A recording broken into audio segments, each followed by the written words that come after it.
Hello guys, ఈరోజు మనం మాట్లాడుకుందాం 0.0 మెగా హెచ్ ఒక సౌత్ కొరియన్ హారర్ మూవీ. ఇక లేట్ చేయకుండా మూవీని ఓపెన్ చేస్తే స్టార్టింగ్ సీన్ లో మన కొరియాలో ఒక విలేజ్ కనిపిస్తూ ఉంటుంది. అండ్ అక్కడ ఒక అమ్మాయి రెడ్ డ్రెస్ వేసుకొని ఎక్సార్సిజం చేస్తూ ఉంటుంది. అది కూడా ఒకే ఇంటి ముందు. మరి ఆ లేడీ అదే ఇంటి ముందు ఆ విధంగా ఎందుకు చేస్తుందో మనకు మూవీలో ముందుకెళ్తుంటే అర్థమవుతుంది. ఎనీవేస్ ఆఫ్టర్ ఫ్యూ మినిట్స్ ఆ ఇంటి డోర్ ఓపెన్ అవుతుంది అండ్ ఆ లేడీ ఆ ఇంట్లోకి వెళ్తుంది. కొద్దిసేపు అయ్యాక సైలెంట్ గా ఉన్న ఆ ఇల్లు ఒక్కసారిగా సౌండ్స్ చేస్తూ హడావిడిగా మారిపోతుంది. ఊర్లో ఉండే వాళ్ళు చెక్ చేయడం కోసం ఆ ఇంట్లోకి వెళ్తారు. కానీ వాళ్ళు చాలా భయపడుతూ ఉంటారు, ఎందుకంటే ఆ ఇంట్లో ఉన్న దయ్యం ఆ లేడీని చంపి పడేసింది. ఇక ఇక్కడే సీన్ కట్ అవుతూ మనం ముందుకు వెళ్తాం. 4 years తర్వాత మనకిద్దరు ఫ్రెండ్స్ కనిపిస్తుంటారు కాలేజీలో. వాళ్ళ పేర్లు సోహి అండ్ సెన్కియో. వాళ్ళిద్దరూ ఇంజనీరింగ్ ఫస్ట్ ఇయర్ అండ్ వాళ్ళిద్దరూ ఒక క్లబ్ లో జాయిన్ అయ్యారు. అండ్ ఆ క్లబ్ పేరు 0.0 మెగా హెచ్. ఈ క్లబ్ ని కాలేజ్ లో ఉన్న సీనియర్స్ రన్ చేస్తూ ఉంటారు. తాయిసో అనే పర్సన్ ఆ క్లబ్ కి లీడర్. వాళ్ళ ఫస్ట్ మిషన్ ఏంటంటే ఒక అబాండన్ హౌస్ ని ఎక్స్ప్లోర్ చేయాలి. అండ్ ఆ ఇల్లు మరేదో కాదు, మనకు మూవీ బిగినింగ్ లో కనిపించిన ఆ ఊర్లో ఉన్న ఇల్లే అది. ఇక తాయిసో ఆ ఇంటి స్టోరీ అందరికి చెప్తూ ఉంటాడు. చాలా భయంకరంగా చెప్తుంటాడు. అతను చెప్తూ ఉంటాడు, ఆ ఇంట్లో ఒక లేడీ ఉండేది, కానీ 4 years బ్యాక్ తను సూసైడ్ చేసుకొని చనిపోయింది. ఇంకా ఆ లేడీ మెంటల్లీ ఇల్, అంటే ఒక పిచ్చి అమ్మాయి. అయితే ఆ ఇల్లు ఊరికి దూరంగా ఉంటుంది. సో కొన్ని డేస్ తర్వాతే ఆ ఊర్లో వాళ్ళకు తెలిసింది అందులో ఉన్న అమ్మాయి చనిపోయిందని. ఎప్పుడైతే ఊర్లో వాళ్ళు చెక్ చేయడం కోసం వెళ్లారో అప్పటికే ఆ లేడీ బాడీ పూర్తిగా ఊగుతూ తలకాయ మొండం వేరై మొండం కింద పడిపోయింది. కానీ తల మాత్రం ఇంకా దారంకే వేలాడుతూ ఉంది, ఉరివేసిన దారానికి. చూడ్డానికి అదొక చాలా పెద్ద క్రీపీ సీన్. అండ్ అప్పటి నుండి ఆ ఊర్లో వాళ్ళు నమ్ముతూ ఉంటారు ఆ ఇల్లు హాంటెడ్ ఇల్లని. ఇంకా ఆ ఇంట్లో మంత్రగత్తె వెళ్లి ఎక్సోర్సిజం చేద్దాం అనుకుంది, కానీ తనక్కడే చనిపోయింది. ఇదంతా మనం ముందే చూసిన బిగినింగ్ సీన్. కానీ ఇప్పుడు తాయిసో ఆ ఇంట్లోకి వెళ్లి ఎక్స్ప్లోర్ చేద్దాం అనుకుంటున్నాడు. కానీ అన్ని విన్నాక సియాంకో చాలా భయపడుతూ ఉంటాడు, కానీ తన మాటలు ఎవరు పట్టించుకోరు. ఎనీవేస్ నెక్స్ట్ డే అందరూ కలిసి ఒక కార్ లో ఆ ఊరికి బయలుదేరతారు. 6 kilometers ఉండగానే వాళ్ళొక షాప్ లో ఆగుతారు. ఆ షాప్ ఓనర్ ఆ ఇంట్లోకి వెళ్ళడం వద్దని చెప్తాడు, కానీ తన మాటలు పట్టించుకోకుండా వాళ్ళు కార్ లో వెళ్లిపోతారు అండ్ వాళ్ళ స్టేయింగ్ ప్లేస్ కి చేరుకుంటారు. అయితే సియాంకోకి మనిషికి రెస్పెక్ట్ ఎంత ముఖ్యమో డబ్బు కూడా అంతే ముఖ్యం. కానీ ఆ డబ్బు ఎలా సంపాదించుకోవాలనే విషయం మనిషికి అర్థం కావాలంటే అతను చాలా విధాలుగా ఎక్స్పీరియన్స్ అయి ఉండాలి. అది మీకు అర్థం కావాలంటే ఒక బుక్ రిఫర్ చేస్తాను. ఆ బుక్ పేరు ద సైకాలజీ ఆఫ్ మనీ. ఈ బుక్ ని మనకు కుక్కు FM వాళ్ళు ప్రొవైడ్ చేస్తున్నారు. మీకు ఈ బుక్ చదవడం ఇంట్రెస్ట్ లేకపోతే మాటల్లో వినండి, అంటే ఒక సాంగ్ లాగా వింటూ ఎంజాయ్ చేయండి. అది కూడా మన తెలుగు లాంగ్వేజ్ లో. దీన్నే మనం ఆడియో బుక్ అంటాం. సో దీని వల్ల బుక్ చదవడం అనే ఒక బోరింగ్ టాపిక్ ని వినడం అనే ఒక ఇంట్రెస్టింగ్ టాపిక్ లాగా కన్వర్ట్ చేసుకోగలుగుతున్నాం. వీళ్ళు ఎవ్రీ వీక్ ఇలాంటివే చాలా మంచి ఇంట్రెస్టింగ్ స్టోరీస్ ని, వరల్డ్ వైడ్ బెస్ట్ సెల్లర్స్ ని యాడ్ చేస్తూ ఉంటారు. సో ఇలాంటి మరెన్నో బుక్స్ చదవాలి అంటే వినాలి అంటే మీ కుక్కు FM కావాలి. కుక్కు FM వారు 399 కి 1 year సబ్స్క్రిప్షన్ ఇస్తున్నారు. కానీ కేవలం మన మూవీ గురు సబ్స్క్రైబర్స్ కోసం మన కూపన్ కోడ్ MVG50 యూస్ చేస్తే 50% డిస్కౌంట్, అంటే కేవలం 199 కే 1 year సబ్స్క్రిప్షన్ వస్తుంది. అది కూడా కేవలం ఫస్ట్ 250 మెంబర్స్ కి మాత్రమే. So go head, link description లో ఉంటుంది. ఏమంతగా బాగా అనిపించదు, తను చాలా వింతగా ఫీల్ అవుతూ ఉంటుంది. ఇక వాళ్ళంతా సిద్ధమయ్యాక ఆ హాంటెడ్ హౌస్ కి వెళ్తూ ఉంటారు. అది కూడా బై వాక్, ఊరికి కొంచెం దూరంలో ఉంటుంది. ఇక వాళ్ళ ఇల్లు చేరుకున్నాక అంతా చూస్తూ ఉంటారు చుట్టుపక్కల. అప్పుడే ఒక అమ్మాయికి ఒక టన్నెల్ కనిపిస్తుంది. తను చాలా కన్ఫ్యూజన్ లో ఉంటుంది. ఇంకో సైడ్ జోయి జంగల్లో ఉంటుంది. తనకు ఓల్డ్ లేడీ ఆత్మ కనిపిస్తుంది. తను చాలా భయపడుతూ ఉంటుంది. ఇక వాళ్ళు లంచ్ టైమ్ లో అదే జంగిల్లో లంచ్ అరేంజ్ చేసుకుంటారు. ఇంకా డ్రింక్స్ కూడా తాగుతారు. అండ్ ఆ తర్వాత ఈవినింగ్ టైమ్ లో వాళ్ళ ఇంటి చుట్టూరా cameras, lights and PCR sensors పెడతారు. ఒకవేళ ఏదైనా మూమెంట్ వచ్చినా, రేడియేషన్ ఫ్రీక్వెన్సీ వచ్చినా వాళ్ళకి వెంటనే తెలుస్తుంది. వాళ్ళు దాన్ని ఈజీగా క్యాప్చర్ చేయగలుగుతారు. ఇంకా వాళ్ళు ఇంటి అవుట్ హౌస్ లో లైట్స్ అండ్ కెమెరాస్ కూడా పెట్టారు. చెప్పాలంటే ఆ ఏరియా మొత్తం వాళ్ళ కంట్రోల్లో ఉంది. అది ఇప్పటి వరకు మాత్రమే. ఇక ఇప్పుడు వాళ్ళు డిసైడ్ అవుతారు ఆ నైట్ మొత్తం నెక్రోమాన్స్ చేద్దామని. అంటే అది ఒక రిచువల్, దయ్యాలని ఇన్వైట్ చేసే రిచువల్. నెక్రోమాన్స్ చేయడం వల్ల దయ్యాలు ఆ ప్లేస్ కి వస్తాయన్న నమ్మకం. వాళ్ళొక మెషిన్ పెట్టుకుని ఆ మెషిన్ మైక్ ఫ్రీక్వెన్సీ రీడ్ చేస్తుంది. ఒకవేళ ఫ్రీక్వెన్సీ 0.0 మెగా హెర్ట్జ్ కు వస్తే ఆ పర్సన్ పొజెస్డ్, తనని ఆత్మ ఆహ్వానించినట్టే. ఈ రిచువల్ కోసం అమ్మాయిలను ఎంచుకుంటారు అండ్ అమ్మాయిలకి ఆ మిషన్స్ పెట్టేసి వాళ్ళ రూపంలో ఉన్న డాల్స్ తీసుకుంటారు. ఒక డాల్ ని అక్కడే కట్టేస్తారు అండ్ ఇంకో డాల్ ని ఒక యానిమల్ వస్తువుతో కలిపేసి వాటర్ లో పడేస్తారు. ఇక అమ్మాయి చుట్టూరా సాల్ట్ మొత్తం పోసి రౌండ్ గా లైన్ వేస్తారు. ఒకవేళ దయ్యం తనలోకి వస్తే బయటికి వెళ్లకుండా అన్నమాట.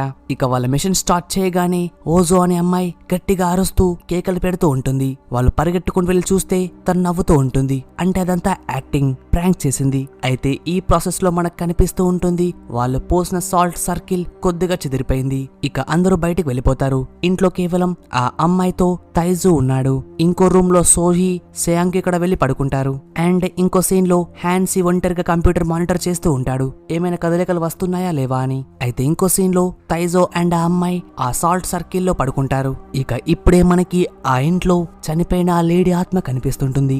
ఆ ఆత్మ చాలా స్కేరీగా ఉంటుంది. అయితే హ్యాన్సీ బయటికి వెళ్తాడు. తనకు వియర్డ్ బర్డ్ కనిపిస్తుంది. ఆ బర్డ్ కన్లు బ్లూ కలర్ లో ఉన్నాయి. అది పారిపోతూ ఉంటే హ్యాన్సీ దాన్ని ఫాలో చేస్తూ ఉంటాడు. కానీ ఆ బర్డ్ ఆ టన్నుల్లోకి వెళ్లి పారిపోతుంది. ఇక ఒకేసారి వర్షం స్టార్ట్ అవుతుంది. అండ్ అంతేకాకుండా సోహి అండ్ సయాంగ్ పడుకుంటారు. సోహి లేచి తను ఇక్కడే ఉందని చెప్తూ ఉంటుంది. ఎట్ ద సేమ్ టైం ఆ ఓల్డ్ లేడీ ఆత్మ వచ్చేసి తన నోరు మూసేస్తుంది. ఇంకా తను సయాంగ్ నోరు కూడా మూసేస్తుంది. ఇంకో సైడ్ హ్యాన్సీ కంప్యూటర్ చెక్ చేస్తూ ఉంటే ఆ అమ్మాయి మైక్ ఫ్రీక్వెన్సీ తగ్గుతూ వస్తూ ఉంది. 3 దాకా వచ్చేసింది. అండ్ మెల్లమెల్లగా ఫ్రీక్వెన్సీ 0.0 మెగాహర్ట్జ్ కి వచ్చేస్తుంది. ఇది చూస్తూ ఉంటే హ్యాన్సీ షాక్ అవుతాడు. అతని వాళ్ళ ప్లేస్ కి వెళ్దాం అనుకుంటాడు. కానీ అప్పుడే ఆ అమ్మాయి అతని దగ్గరికే వచ్చేస్తుంది. అయితే ఇప్పుడు ఆ అమ్మాయి పొజెస్డ్, తనని ఆత్మ ఆవహించింది. తన కళ్ళు ఎల్లో కలర్ లో ఉన్నాయి. తను హ్యాన్సీ ముందు నుండి ఎటో బయటికి వెళ్ళిపోతాడు. తను వెళ్ళిపోయాక హ్యాన్సీ వెళ్లి తైజోన్ లేపుతాడు అండ్ అంతా చెప్పేస్తాడు. ఇక ఇద్దరు కలిసి తనని వెతుక్కుంటూ బయటికి వెళ్తారు. అయితే ఇప్పుడే మనం చూస్తాం వాళ్ళు ఏ బొమ్మనైతే పైన కట్టేశారో ఆ బొమ్మకి కేవలం తల మాత్రమే ఉంది. బాడీ పార్ట్స్ లేవు. దాని బాడీ ఊడిపోయి కింద పడిపోయింది. సేమ్ స్టార్టింగ్ లో చనిపోయిన అమ్మాయి లాగే ఉందన్నమాట. ఇక అందరూ కలిసి ఆ అమ్మాయి ఓజోని వెతుకుతూ ఉంటారు. చాలాసేపు సర్చ్ చేశాక వాళ్ళకు యోజో టన్నెల్ పక్కనే కనిపిస్తుంది. తనక్కడే ఉండి హెల్ప్ అని ఒక్కసారి మాట్లాడగానే ఆత్మ వచ్చేసి తనని ఆ టన్నెల్లోకి లాగేసుకుంటూ ఉంటుంది. వీళ్ళ అమ్మాయిని లాగుతూ ఉంటారు. కానీ ఆ స్పిరిట్ చాలా బలంగా ఉంది. తనని ఈజీగా లాగేసుకుంటుంది. ఇక అందరూ డిసైడ్ అవుతారు ఆ టన్నెల్ లోపలికి వెళ్దామని. కానీ అంతా చూస్తూ ఉంటే సోహి అన్కాన్షియస్ గా కింద పడిపోతుంది. తనకు ఫీవర్ వచ్చేసింది. అందుకే సెంక్యో వెళ్లి తనని కారులో పడేసి తనక్కడే పడుకోబెట్టేసి మళ్ళీ తైసో దగ్గరికి వచ్చేస్తాడు. ఇక ఇద్దరు కలిసి ఆ టన్నెల్ కి హోల్ పెడదాం అనుకుంటారు. అండ్ హ్యాన్సీకి చెప్తాడు కెమెరాస్ అండ్ అన్ని వస్తువులు కారులో పెట్టమని. టన్నెల్లో ఉన్న ఇంకో సైడ్ నుంచి యోజో అరుపులు వినిపిస్తూ ఉంటాయి. ఆ సౌండ్స్ వింటూ ఉంటే తైసో అండ్ సెయోంగ్ కి ఫాస్ట్ గా తవ్వుతూ ఉంటారు. ఇక వాళ్ళకు చాలాసేపు తవ్వాక అక్కడ తను పడుకొని ఉండడం కనిపిస్తుంది. తనని వెంటనే లేబట్టేసి కారులోకి తెచ్చి పడుకోబెడతారు. అండ్ వాళ్ళు వెళ్ళిపోదాం అనుకుంటారు. కానీ అప్పుడే జోజీ అంటుంది ఆ బొమ్మను తగలబెట్టారా అని. కానీ హ్యాన్సీ అంటాడు దాని అవసరం ఏంటి అని. కానీ జోహి ఒక్కసారిగా నవ్వుకుంటూ చాలా గట్టిగా కోపంగా తగలబెట్టు అని చెప్తుంది. తన మాట విన్నాక హ్యాన్సీ వెళ్లి ఆ బొమ్మను తగలబెడదాం అనుకుంటాడు. కానీ తను తగలబెట్టకుండానే వచ్చేసి కారులో కూర్చుంటాడు అండ్ వాళ్ళకి అబద్ధం చెప్తాడు. ఇక నెక్స్ట్ సీన్ లో అందరూ హాస్పిటల్లో ఉంటారు. తనకు చాలా గాయాలయ్యాయి. తనకు ట్రీట్మెంట్ అవుతూ ఉంటుంది. తైసో తనతో పాటే ఉంటాడు. మిగతా వాళ్ళ మొత్తం వాళ్ళ రూమ్స్ కి వెళ్ళిపోతారు. ఇంకో సీన్ లో హాన్సీ ఆ ఫుటేజ్ అంతా చెక్ చేస్తూ ఉంటాడు. తనకి యోజో అండ్ తైసో క్లోజ్నెస్ చూస్తూ ఉంటే చాలా జెలస్ గా ఫీల్ అవుతూ ఉంటుంది. ఎందుకంటే తనకు కూడా యోజో అంటే ఇష్టం కాబట్టి. ఇక తర్వాత తను ఒక ప్రొడ్యూసర్ కి కాల్ చేస్తాడు. ఈ పారానార్మల్ యాక్టివిటీ అమ్మేద్దాం అనుకుంటాడు. ఆ ప్రొడ్యూసర్ ఒక అమౌంట్ చెప్తాడు. కానీ హ్యాన్సీ దానికి డబుల్ అమౌంట్ అడుగుతాడు. ఒకవేళ ఇవ్వకపోతే వేరే వారికి అమ్మేస్తా అని చెప్తాడు. దీన్ని బట్టి మనకు అర్థమవుతూ ఉంటుంది హ్యాన్సీ తన ఫ్రెండ్స్ ని మోసం చేసి దాన్ని అమ్ముకుంటూ ఉన్నాడు. డబ్బులు సంపాదిద్దాం అనుకుంటున్నాడు. అండ్ నెక్స్ట్ సీన్ లో మనకు కనిపిస్తూ ఉంటుంది శాంక్యో రూమ్ లో ఒక చిన్న పిల్లాడి ఆత్మ వచ్చి అతని గొంతు నొక్కేస్తూ ఉంటాడు. అతనికి చాలా భయం వేస్తూ ఉంటుంది. ఇక ఇక్కడే సీన్ కట్ అవుతుంది. నెక్స్ట్ డే హ్యాన్సీ వెళ్లి యోజోన్ కలుద్దాం అనుకుంటున్నాడు. ఇంకా తైసో ఇంతవరకు పడుకోలేదు. అందుకే హ్యాన్సీ తైసోన్ పడుకోమని చెప్తాడు. అప్పటి వరకు యోజోని చూసుకుంటా అని చెప్తాడు. ఇక అందుకే తైసో తన మాట విని వెళ్ళిపోతాడు. అతను వెళ్లిపోయాక హ్యాన్సీ తన దగ్గరగా వెళ్లి ఇన్అప్రోప్రియేట్ పనులన్నీ చేస్తూ ఉంటాడు. కానీ అప్పుడే యోజోన్ కళ్ళు తెరుస్తుంది. అది చూడగానే హ్యాన్సీ చాలా భయపడతాడు. కానీ ఆ తర్వాత అతను చెప్తూ ఉంటాడు నువ్వంటే నాకు చాలా ఇష్టం, నిన్ను ప్రేమిస్తున్నా అని చెప్పి తనని కిస్ చేద్దామని ముందుకు వెళ్లి లిప్ కిస్ పెడుతూ ఉంటే మనకు కనిపిస్తూ ఉంటుంది తన కళ్ళు వైట్ కలర్ లో మారిపోతున్నాయి. తనలోకి ఆత్మ వచ్చేసింది. ఇక తనక్కడే హ్యాన్సీని అటాక్ చేసి తననక్కడే చంపేస్తుంది. ఇంకో సీన్ లో సోహి అండ్ సెయాంగ్ కి ఒక ప్లేస్ లో కూర్చొని ఉంటారు. వాళ్ళకి ఆసుపత్రి నుండి కాల్ వస్తుంది. వాళ్ళు టెన్షన్ గా అక్కడికి వెళ్ళిపోతారు. అక్కడికి వెళ్లి చూస్తే అక్కడ యూజోన్ నార్మల్ గా ఉంది, తైసో కూడా నార్మల్ గానే ఉన్నాడు. ఇది చూస్తూ ఉంటే ఇద్దరికి హ్యాపీగా ఉంటుంది. కానీ హ్యాన్సీయే మిస్సింగ్. ఇంకా యూజోన్ డిశ్చార్జ్ చేస్తారు. అందరూ వచ్చి వాళ్ళ రూమ్స్ కి వెళ్ళిపోతారు. కానీ వాళ్ళకి హ్యాన్సీ ఎక్కడా కనిపించడు. ఇక సీన్ కట్ చేస్తే యోజోన్ అండ్ తైసో ఒక రూమ్ లో ఉంటారు. తైసోన్ తన పైకి చేయగానే తనలోకి ఆత్మ వచ్చేస్తుంది. తన కళ్ళు వైట్ కలర్ లో మారిపోతాయి. ఇక మళ్ళీ సీన్ కట్ చేస్తే అతను చాలా భయపడిపోయి బయటికి వచ్చేసి తన కార్ వేసుకుని ఎటో వెళ్తూ ఉంటాడు. దారి మధ్యలో ఏడుస్తూ కూడా ఉంటాడు. కానీ అట్ ద సేమ్ టైం తన కారు ముందు ఒక ఆత్మ వస్తుంది. తను బ్యాలెన్స్ తప్పేసి ఒక పెద్ద యాక్సిడెంట్ అవుతుంది. అండ్ మళ్ళీ ఇంకో సీన్ లో సెయాంగ్ కి యోజన్ కాల్ వస్తుంది. రూమ్ కి రమ్మని చెప్తుంది. అతను కూడా వెళ్తాడు. ఇక్కడ చూస్తే తను మళ్ళీ పొజెస్డ్ గా ఉంది. అండ్ యోజన్ తన నోరు తెరిసి ఒక చిన్న పిల్లలాగా కన్వర్ట్ అయిపోతుంది. యాక్చువల్ గా చిన్న పిల్లడు మరెవరో కాదు, సెయాంగ్ కి అన్నయ్య. ఇక్కడ మనకు తెలుస్తూ ఉంటుంది ఇద్దరు చిన్నగా ఉన్నప్పుడు సెయాంగ్ కి వాళ్ళ అన్నయ్య తనతో కలిసి కారులో వెళ్తున్నప్పుడు ఇద్దరికి యాక్సిడెంట్ అయింది. కానీ అప్పుడు సెయాంగ్ కి చాలా చిన్నవాడు. అందుకే తను చాలా భయపడి అక్కడ నుండి పారిపోయాడు. వాళ్ళ అన్నయ్యకు హెల్ప్ చేయలేదు. సో వాళ్ళ అన్నయ్య అక్కడే చనిపోయాడు. అండ్ ఈ విషయం పైన గిల్ట్ సెయాంగ్ కి ఇప్పటి వరకు కూడా ఉంది. అయితే ఇంకో సీన్ లో సెహీ హ్యాన్సీ రూమ్ కి వెళ్తుంది. అక్కడ హ్యాన్సీ ఉండడు. అతను ల్యాప్టాప్ ఓపెన్ చేస్తుంది. తను కనిపెడుతుంది జోజీ పడుకున్నప్పుడు తనలోకి ఆత్మ వచ్చేసింది. అండ్ ఆ తర్వాత తనకేమైందో తనకు కూడా గుర్తులేదు. ఎట్ ద సేమ్ టైం ఇంకో రూమ్ లో యోజోన్ సెయాంగ్ తో హార్ట్ మార్చ్ చేసుకోమని చెప్తుంది. అతను కూడా చేసుకుంటూ ఉంటాడు. కానీ అప్పుడే సోహి అక్కడికి వచ్చేస్తుంది. తనను ఆ విధంగా చేయనీయకుండా ఆపుతుంది. దాంతో యూజో బాడీలో ఉన్న స్పిరిట్ కూడా అక్కడ నుండి వెళ్ళిపోతుంది. ఇక అప్పుడే వాళ్ళకి హోటల్ నుండి కాల్ వస్తుంది. హ్యాన్సీ డెడ్ బాడీ పూల్ లో ఉన్నట్టుగా. వాళ్ళకి ఇంకా తెలుస్తుంది తైసో కూడా చనిపోయాడు యాక్సిడెంట్ లో అని. వీళ్ళిద్దరి చావుకు కారణం ఆ చనిపోయిన లేడీయే. ఇక ఇప్పుడే జోయి చెప్తూ ఉంటుంది, మా పేరెంట్స్ యొక్క పని ఏంటంటే ఎక్సార్సిజం చేస్తుంటారు. అందుకే నాకంతా తెలుసు. నాకు కూడా అలా చేయడం వచ్చు. అందుకే తను యోజోన్ పైన ఎక్సార్సిజం చేద్దామని చెప్పి డిసైడ్ అవుతుంది. ఈ ప్రాసెస్ లో సెయాంగ్క్యో తనకి హెల్ప్ చేస్తాడు. కానీ దీనికోసం వాళ్ళు మళ్ళీ ఆ హాంటెడ్ హోమ్ కి వెళ్ళాలి. ఇక ఇందుకోసం వాళ్ళు మళ్ళీ ఆ ఇంటికి వెళ్తారు. అక్కడ అన్ని రెడీ చేసుకుంటారు. అయితే ఇక్కడే వాళ్ళెవరికి తెలియదు జోహి ఈ పని ఒంటరిగా చేయదు. తనకి ఆ ఓల్డ్ లేడీ స్పిరిట్ హెల్ప్ చేస్తుందని. మనకిక్కడ అర్థమవుతూ ఉంటుంది జోహి వాళ్ళ గ్రాండ్ మదర్ ఈ ఓల్డ్ లేడీ ఆత్మ.